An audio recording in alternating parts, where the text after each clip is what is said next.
성경의 숲을 걷다 오늘은 열왕기하 20장입니다. 열왕기하 20장은 우리가 잘 알고 있는 내용으로 히스기야가 죽을 병에 걸렸다가 하나님께 기도하여 고침을 받는 이야기입니다. 1절입니다. 그때 히스기야가 병들어 죽게 되매 아모스의 아들 선지자 이사야가 그에게 나와서 그에게 이르되 여호와의 말씀이 너는 집을 정리하라. 내가 죽고 살지 못하리라 하셨나이다. 그때 히스기야가 병들어 죽게 되었다고 하는데요. 그럼 그때가 언제일까요?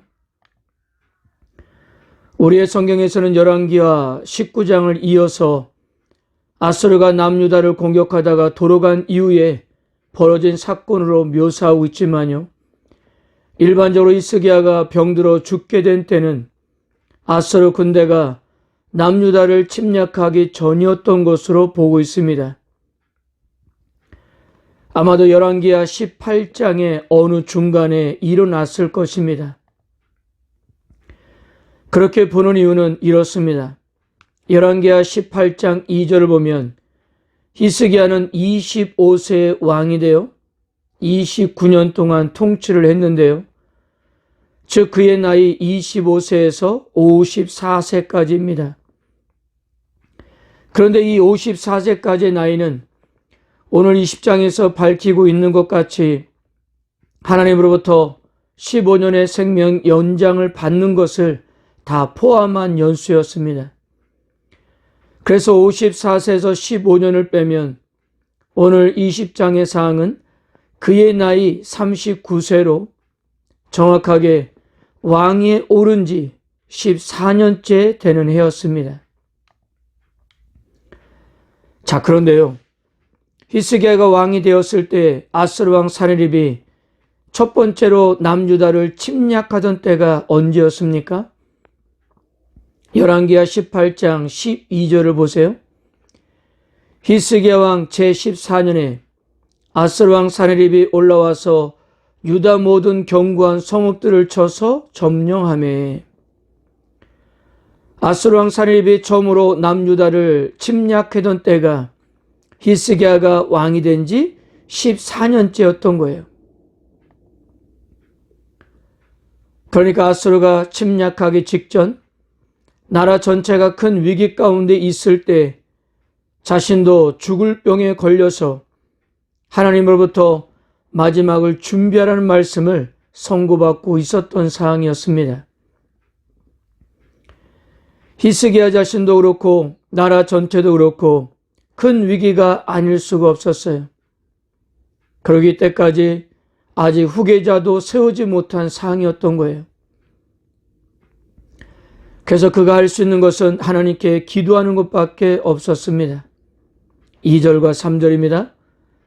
히스기야가 낯을 벽으로 향하고 여호와께 기도하여 이르되 여호와여 구하노니 내가 진실과 전심으로 주 앞에 행하며 주께서 보시기에 선하게 행한 것을 기억하옵소서 하고 히스기야가 심히 통곡하더라.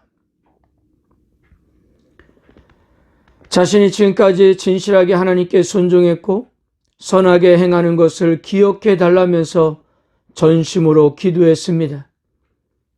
그러자 하나님은 아직도 예루살렘 성을 빠져나가지 못한 이사야를 다시 불러 히스기야에게 15년의 생명을 연장하고 아수르의 손에서도 구원하겠다고 전했던 것입니다. 그리고 무화과 반죽으로 창초도 치료하고 해의 그림자를 뒤로 10도 물러가게 함으로써 하나님의 말씀이 반드시 이루어진다는 징표를 보여주었습니다.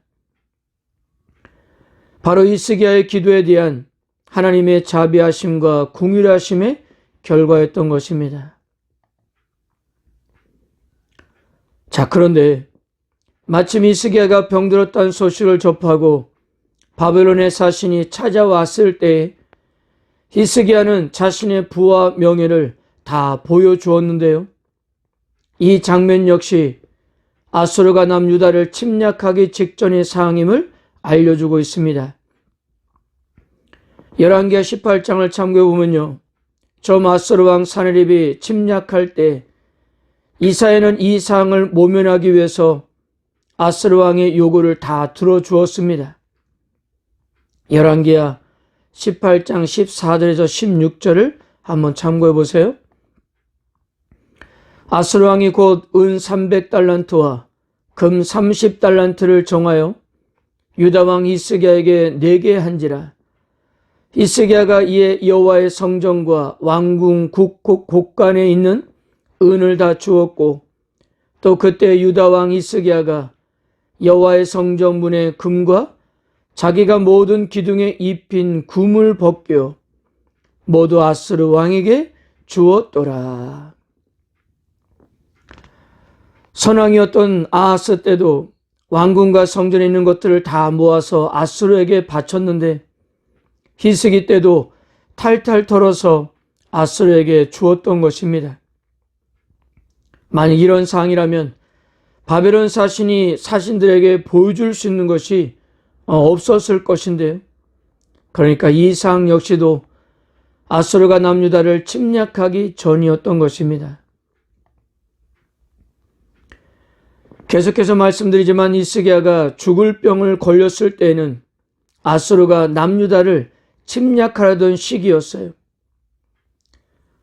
그런데 하나님의 자비하심과 공의하심을 통해서 15년의 생명을 연장받은 히스기야는 당장 아스르의 위협으로부터 예루살렘을 지킬 방도를 생각할 수밖에 없었는데요.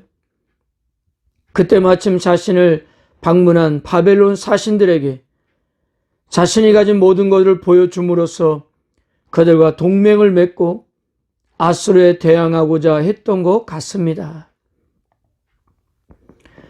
바벨론 역시 아직도 아스르의 지배를 받고 있는 상황에서 남유다가 반아스르 정책을 쓴다는 사실을 알고 남유다와 손을 잡고 아스르를 대적하고자 함이었고요.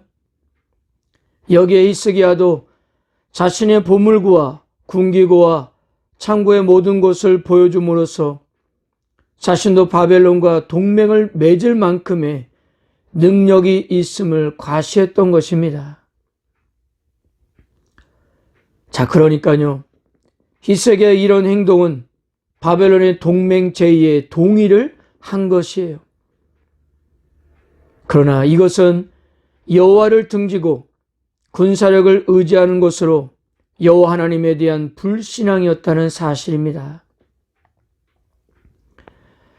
죽을 병에서 회복될 것이라는 여호와의 약속을 믿기 어려워하는 히스기야에게 그가 원하는 징표를 주셔서 자신의 회복을 확신까지 주시고 완전히 치료해 주신 여호와 하나님, 사네립의 침략으로부터 예루살렘을 지켜주시겠다고 약속하신 그 하나님께서 이번에도 그 약속을 지키실 것을 히스기야는 믿지 못했던 것입니다.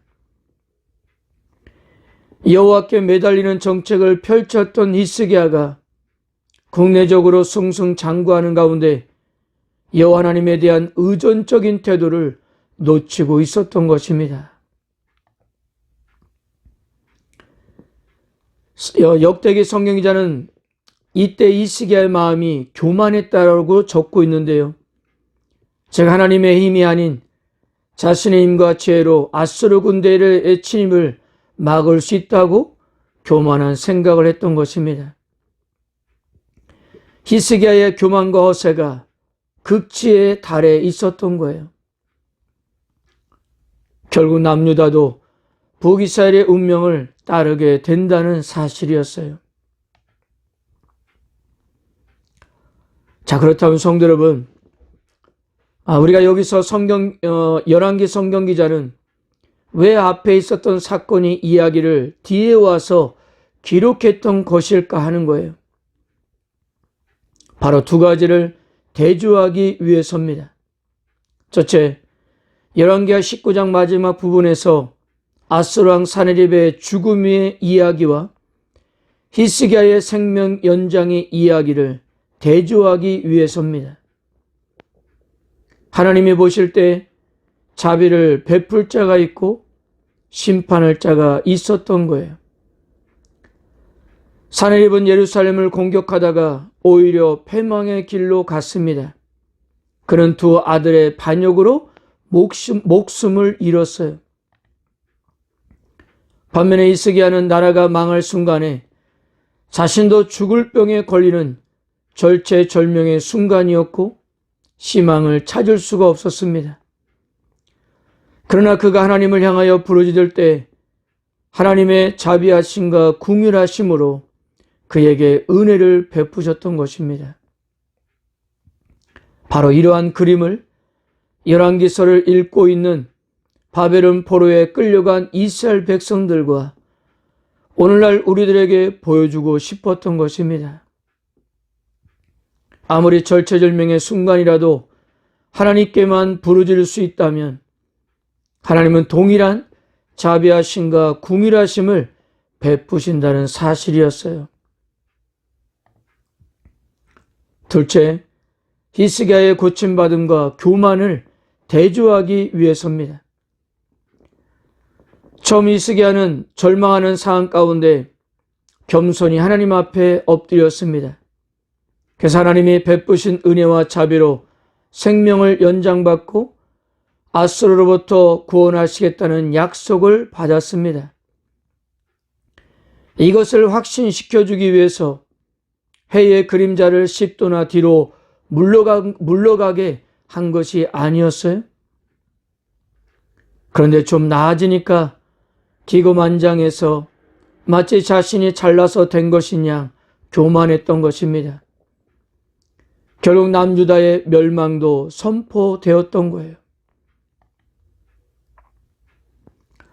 사랑하는 성도 여러분, 오직 하나님만이 우리가 의지할 뿐이요 우리의 힘이 되심을 믿어야 합니다.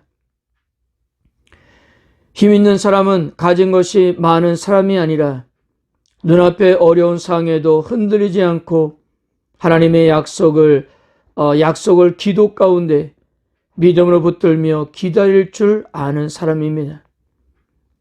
이것이 진정으로 힘을 쓸 수 있는 우리 그리스도인들의 모습이에요.